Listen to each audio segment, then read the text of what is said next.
Well, thank you, Lisa, for the introduction.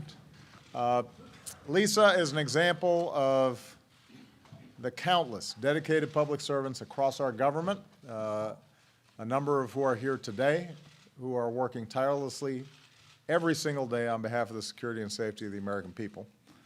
So we very much appreciate her. And thanks to all of you for your attendance and participation in this important summit. For more than 238 years, the United States of America has not just endured, but we have thrived and surmounted challenges that might have broken a lesser nation. After a terrible civil war, we repaired our union. We weathered a Great Depression, became the world's most dynamic economy. We fought fascism, liberated Europe. We faced down communism and won. American communities have been destroyed by earthquakes and tornadoes and fires and floods, and each time we rebuild. The bombing that killed 168 people could not break Oklahoma City. On 9/11, terrorists tried to bring us to our knees. Today, a new tower soars above New York City, and America continues to lead throughout the world. After Americans were killed at Fort Hood and the Boston Marathon, it didn't divide us. We came together as one American family. In the face of horrific acts of violence at a Sikh temple near Milwaukee or at a Jewish community center outside Kansas City, we reaffirmed our commitment to pluralism and to freedom, repulsed by the notion that anyone should ever be targeted because of who they are or what they look like or how they worship. Most recently, with the brutal murders in Chapel Hill of 3 young Muslim Americans, many Muslim Americans are worried and afraid. And I want to be as clear as I can be. As Americans, all faiths and backgrounds, we stand with you in your grief, and we offer our love and we offer our support. My point is this: as Americans, we are strong and we are resilient. And when tragedy strikes, when we take a hit, we pull together and we draw on what's best in our character. Our optimism, our commitment to each other, our commitment to our values, our respect for one another. We stand up and we rebuild and we recover and we emerge stronger than before. That's who we are. And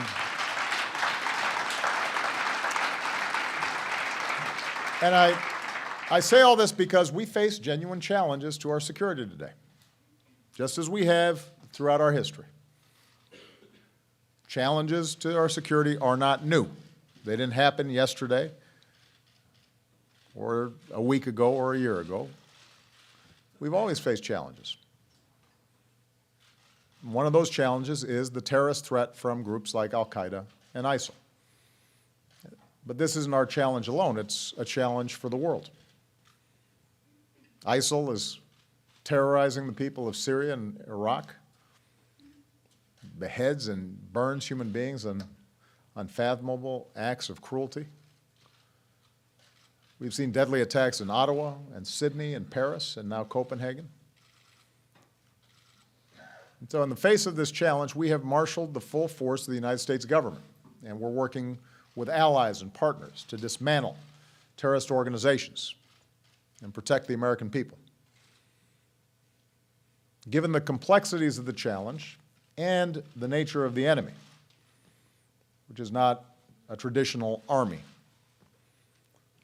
this work takes time and will require vigilance and resilience and perspective. But I'm confident that just as we have for more than 2 centuries, we will ultimately prevail.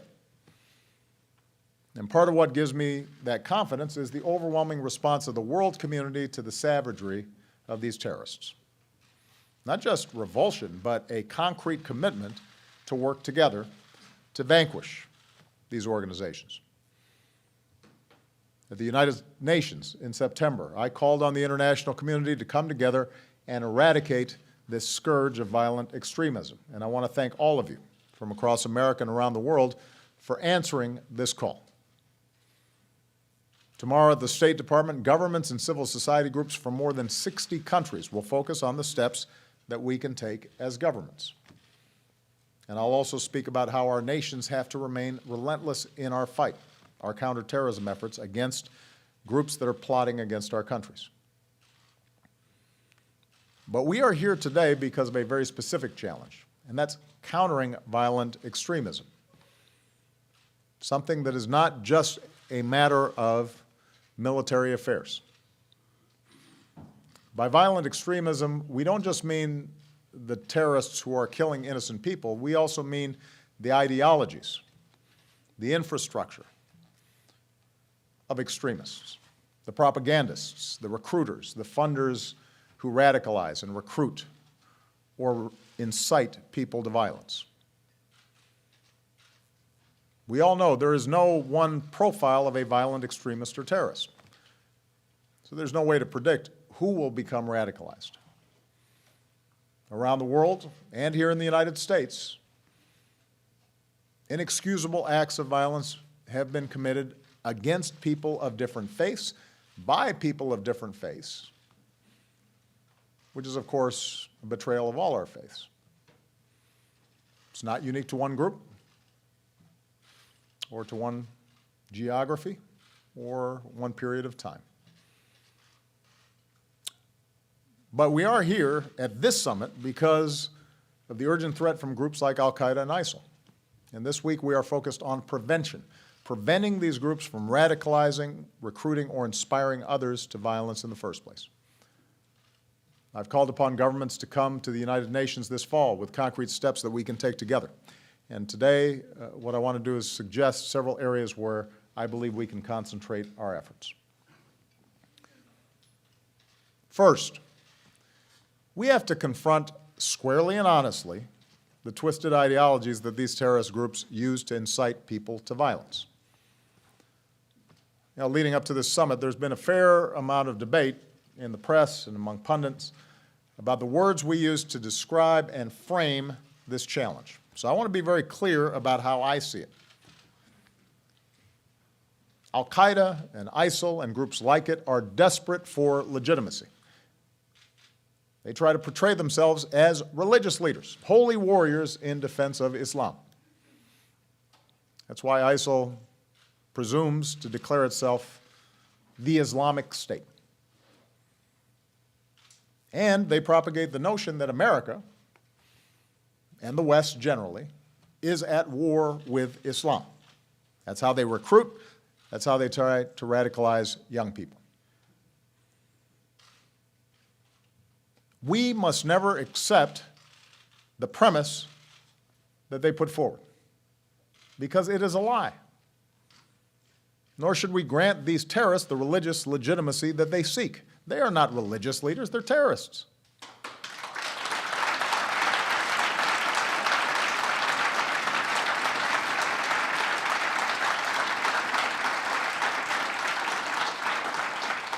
And we are not at war with Islam. We are at war with people who have perverted Islam.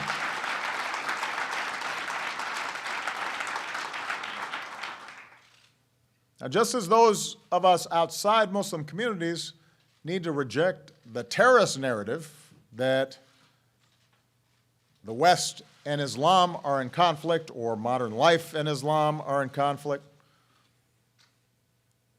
I also believe that Muslim communities have a responsibility as well. Al-Qaeda and ISIL do draw selectively from the Islamic texts.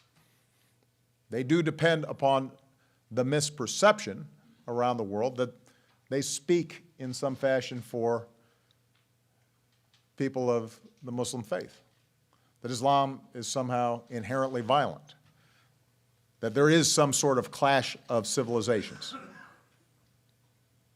Of course, the terrorists do not speak for over 1 billion Muslims who reject their hateful ideology. They no more represent Islam than any madman who kills innocents in the name of God represents Christianity or Judaism or Buddhism or Hinduism. No religion is responsible for terrorism. People are responsible for violence and terrorism.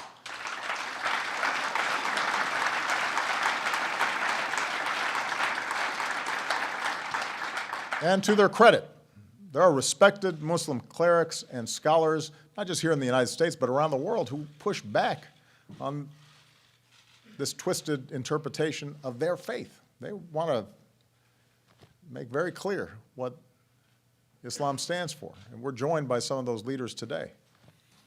These religious leaders and scholars preach that Islam calls for peace and for justice and tolerance towards others, that terrorism is prohibited, that the Quran says whoever kills an innocent, it is as if he has killed all mankind.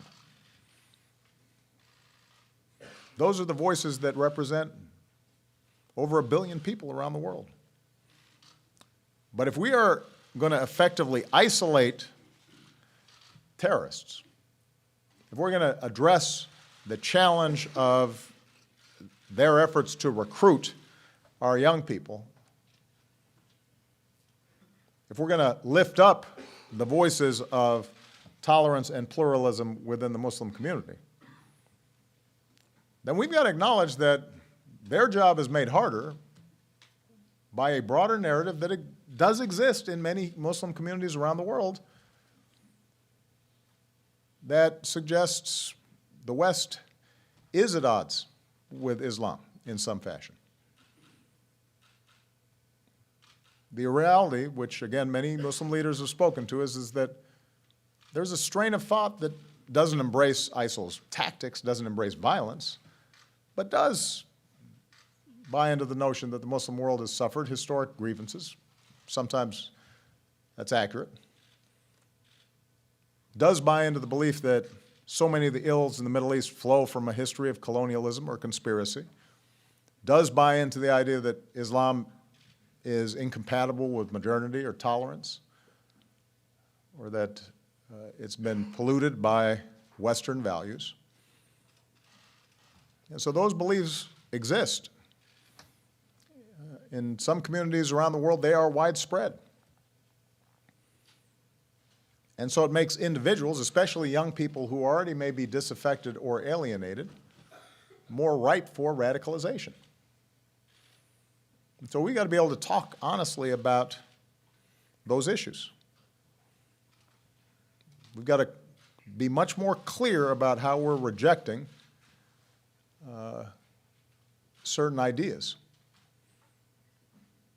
So just as leaders like myself reject the notion that terrorists like ISIL genuinely represent Islam, Muslim leaders need to do more to discredit the notion that our nations are determined to suppress Islam, that there's an inherent clash in civilizations. Everybody has to speak up very clearly that no matter what the grievance, violence against innocents doesn't defend Islam or Muslims, it damages Islam and Muslims.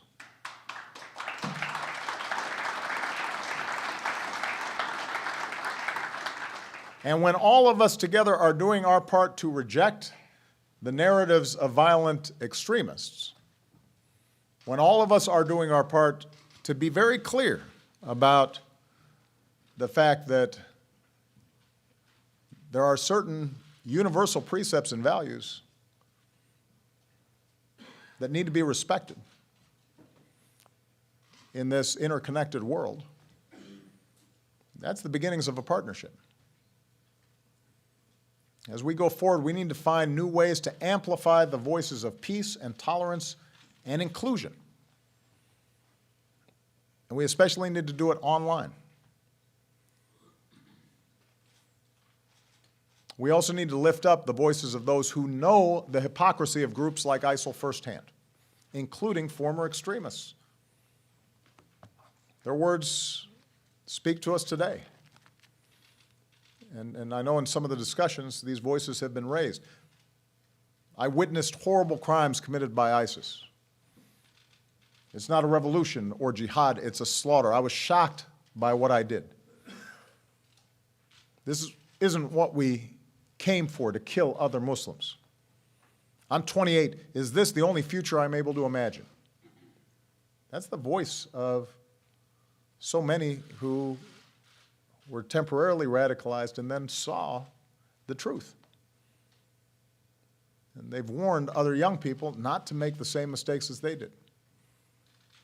Do not run after illusions. Do not be deceived. Do not give up your life for nothing. We need to lift up those voices. And in all this work, the greatest resource are communities themselves, especially like those young people who are here today. We are joined by talented young men and women who are pioneering new innovations and new social media tools and new ways to reach young people. We're joined by leaders from the private sector, including high-tech companies who want to support your efforts. And I want to challenge all of us to build new partnerships that unleash the talents and creativity of young people, young Muslims, not just to expose the lies of extremists, but to empower youth to service and to lift up people's lives here in America and around the world. And that can be a calling for your generation. So that's the first challenge. We've got to discredit these ideologies. We have to tackle them head on. And we can't shy away from these discussions. And too often, folks are understandably sensitive about addressing some of these root issues. But we have to talk about them honestly and clearly. Because, and the reason I believe we have to do so is because I'm so confident that when the truth is out, we'll be successful. Now, the second challenge is we do have to address the grievances that terrorists exploit, including economic grievances. Poverty alone does not cause a person to become a terrorist, any more than poverty alone causes somebody to become a criminal. There are millions of people, billions of people in the world who live in abject poverty and are focused on what they can do to build up their own lives and never embrace violent ideologies. Conversely, there are terrorists who come from extraordinarily wealthy backgrounds, like Osama bin Laden. What's true, though, is that when millions of people, especially youth, are impoverished and have no hope for the future, when corruption inflicts daily humiliations on people, when there are no outlets by which people can express their concerns, resentments fester. The risk of instability and extremism grow. Where young people have no education, they are more vulnerable to conspiracy theories and radical ideas because it's not tested against anything else. They've got nothing to weigh. And we've seen this across the Middle East and North Africa. And terrorist groups are all too happy to step into a void. They offer salaries to their foot soldiers so they can support their families. Sometimes they offer social services, schools, health clinics, to do what local governments cannot or will not do. They try to justify their violence in the name of fighting the injustice of corruption that steals from the people, even while those terrorist groups end up committing even worse abuses like kidnapping and human trafficking. So if we're going to prevent people from being susceptible to the false promises of extremism, then the international community has to offer something better. And the United States intends to do its part. We will keep promoting development and growth that is broadly shared so more people can provide for their families. We'll keep leading a global effort against corruption because the culture of the bribe has to be replaced by good governance that doesn't favor certain groups over others. Countries have to truly invest in the education and skills and job training that our extraordinary young people need. And by the way, that's boys and girls, and men and women, because countries will not be truly successful if half their populations, if their girls and their women, are denied opportunity.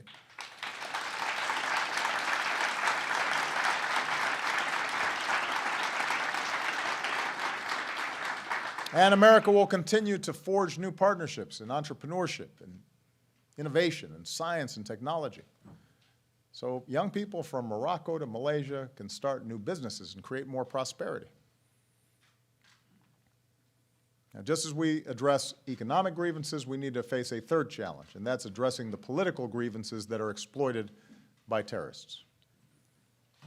When governments oppress their people, deny human rights, stifle dissent, or marginalize ethnic and religious groups, or favor certain religious groups over others, it sows the seeds of extremism and violence. It makes those communities more vulnerable to recruitment. Terrorist groups claim that change can only come through violence. And if peaceful change is impossible, that plays into extremist propaganda. So the essential ingredient to real and lasting stability and progress is not less democracy, it's more democracy. It's institutions. It's institutions that uphold the rule of law and apply justice equally. It's security forces and police that respect human rights and treat people with dignity. It's free speech in strong civil societies where people can organize and assemble and advocate for peaceful change. It's freedom of religion, where all people can practice their faith without fear and intimidation.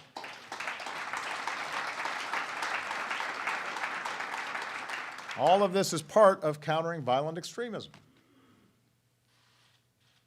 Fourth, we have to recognize that our best partners in all these efforts, the best people to help protect individuals from falling victim to extremist ideologies, are their own communities, their own family members.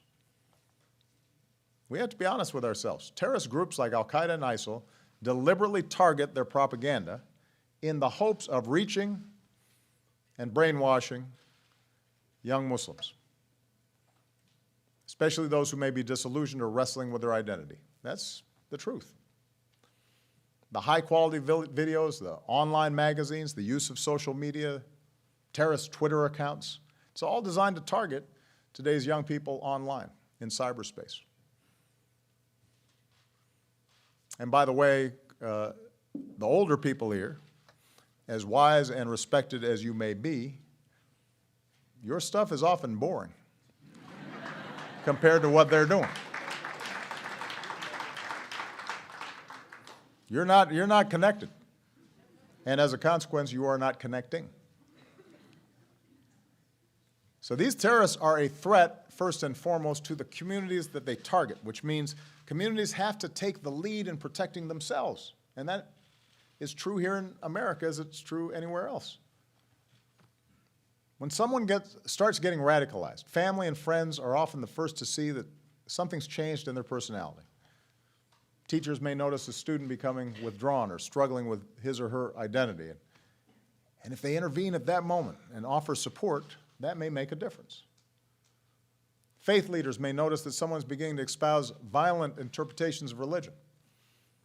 And that's a moment for possible intervention that allows them to think about their actions and reflect on the meaning of their faith in a way that's more consistent with peace and justice.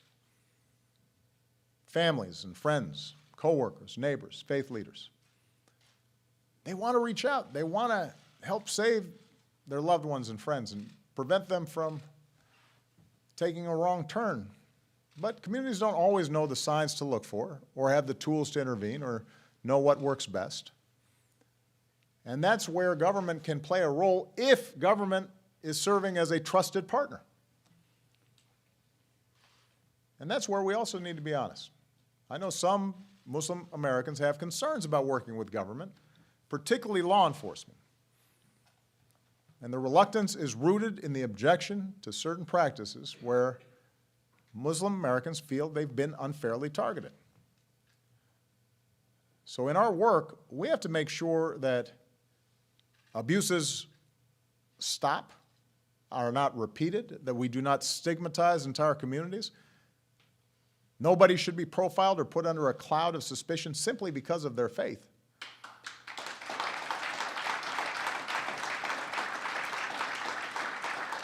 Engagement with communities can't be a cover for surveillance. We can't securitize our relationship with Muslim Americans, dealing with them solely through the prism of law enforcement. Because when we do, that only reinforces suspicions, makes it harder for us to build the trust that we need to work together. As part of this summit, we're announcing that we're going to increase our outreach to communities, including Muslim Americans. We're going to step up our efforts to engage with partners and raise awareness so more communities understand how to protect their loved ones from becoming radicalized. We've got to devote more resources to these efforts.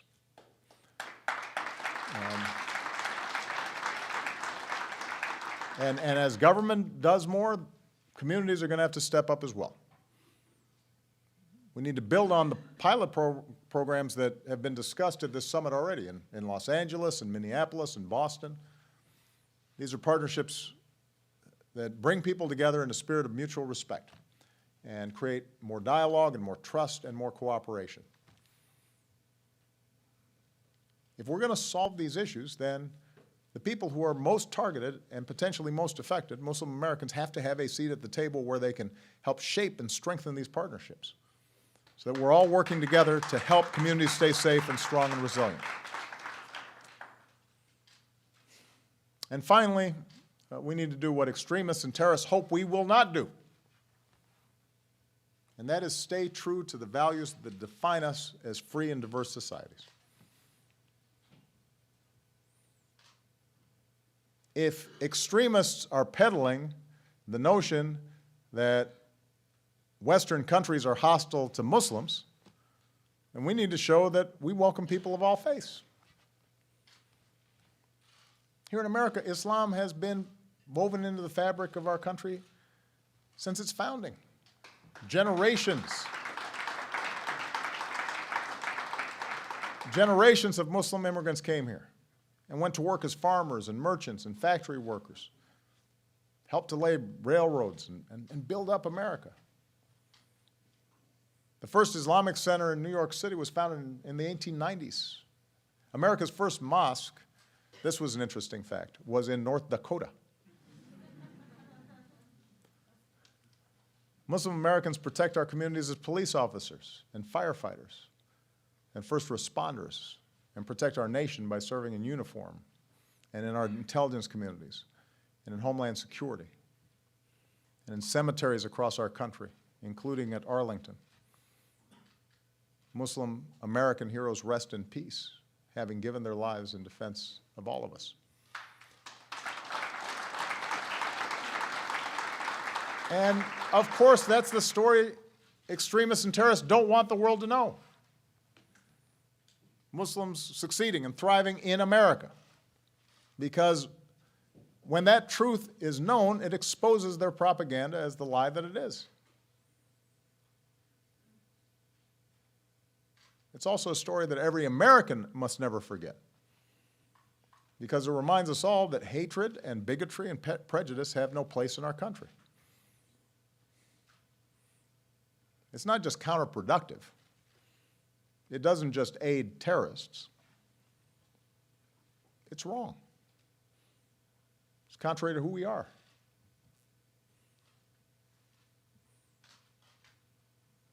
I'm thinking of a little girl named Sabrina who last month sent me a Valentine's Day card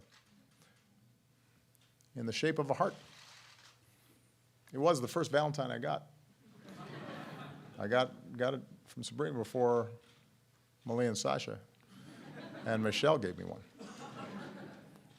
So she's 11 years old. She's in the 5th grade. She's a young Muslim American. And she said in her Valentine, "I enjoy being an American, and when she grows up, she wants to be an engineer or a basketball player," which are good choices. But she wrote, "I am worried about people hating Muslims. If some Muslims do bad things, that doesn't mean all of them do." And she asked, "Please tell everyone that we are good people and we're just like everyone else." Now,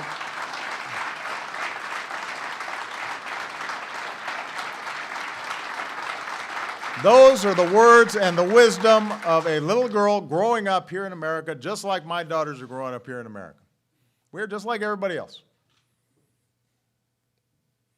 And everybody needs to remember that during the course of this debate, as we move forward with these challenges. We all have responsibilities. We all have hard work ahead of us on this issue. We can't paper over problems, and we're not going to solve this if we're always just trying to be politically correct. But we do have to remember that 11-year-old girl. That's our hope. That's our future. That's how we discredit violent ideologies, by making sure her voice is lifted up, making sure she's nurtured, making sure that she's supported. And then recognizing there are little girls and boys like that all around the world. And us helping to address economic and political grievances that can be exploited by extremists, and empowering local communities. And us staying true to our values as a diverse and tolerant society, even when we're threatened, especially when we're threatened.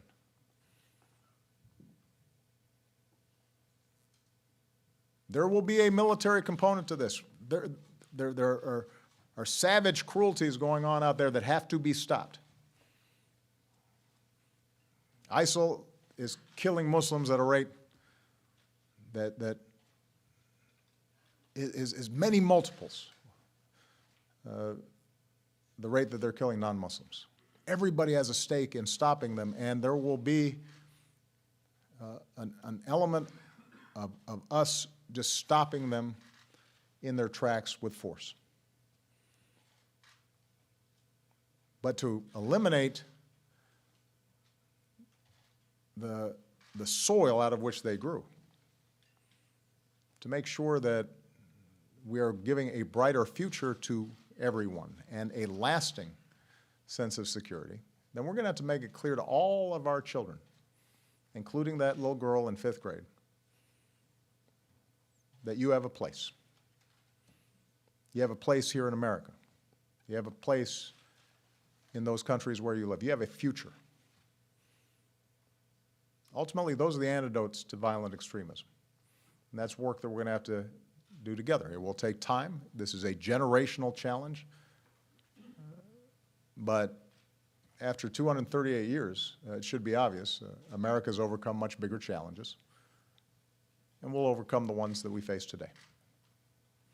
We will stay united and committed to the ideals that have shaped us for more than 2 centuries, including the opportunity and justice and dignity of every single human being. Thank you very much, everybody.